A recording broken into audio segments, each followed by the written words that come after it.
ലോക്സഭാ തെരഞ്ഞെടുപ്പിന് മുമ്പായി രാജ്യത്ത് പുൽവാമ മാതൃകയിൽ മറ്റൊരു ആക്രമണം കൂടി ഉണ്ടാകുമെന്ന് മഹാരാഷ്ട്ര നവനിർമ്മാൺ സേന അധ്യക്ഷൻ രാജ് താക്കറെ മുംബൈയിൽ MNSന്റെ 13ാം വാർഷിക ദിനാചരണത്തിൽ സംസാരിക്കുകയായിരുന്നു അദ്ദേഹം. എന്റെ വാക്കുകൾ എഴുതി വെച്ചോളൂ, പുൽവാമക്ക് സമാനമായ ഒരു ആക്രമണം കൂടി 2 മാസത്തിനുള്ളിൽ രാജ്യത്തുണ്ടാകും. ലോക്സഭാ തെരഞ്ഞെടുപ്പിന്റെ അടുത്തായിരിക്കും അത്. ജനങ്ങളുടെ പ്രശ്നങ്ങളിൽ നിന്ന് മാറ്റി ഇത് ദേശസ്നേഹത്തിലേക്ക് വഴിതിരിച്ചു വിടുമെന്നും അദ്ദേഹം പറഞ്ഞു. BJPയും പ്രധാനമന്ത്രി നരേന്ദ്രമോദിയും രാമക്ഷേത്ര വിഷയത്തിലടക്കം തങ്ങളുടെ എല്ലാ നയങ്ങളും പരാജയപ്പെട്ടെന്ന് രാജ് താക്കറെ കുറ്റപ്പെടുത്തുന്നു. ബലാക്കോട്ടിലെ തിരിച്ചടിയിൽ 250-ൽ അധികം ഭീകരർ കൊല്ലപ്പെട്ടുവെന്ന് പറഞ്ഞ BJP അധ്യക്ഷൻ അമിത് ഷായെ താക്കറെ പരിഹസിച്ചു.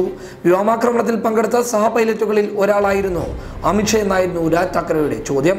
രഹസ്യാന്വേഷണ ഏജൻസികളുടെ മുന്നറിയിപ്പുകൾ അവഗണിച്ചതാണ് പുൽവാമ ഭീകരാക്രമണത്തിന് കാരണം. ദേശീയ സുരക്ഷാ ഉപദേഷ്ടാവ് അജിത് ഡോവലിനെ ചോദ്യം ചെയ്താൽ പല കാര്യങ്ങളും പുറത്തുവരും. ഡിസംബറിൽ പാകിസ്ഥാൻ സുരക്ഷാ ഉപദേഷ്ടാവിനെ ബാങ്കോക്കിൽ വെച്ച് ഡോവൽ കണ്ടിരുന്നു.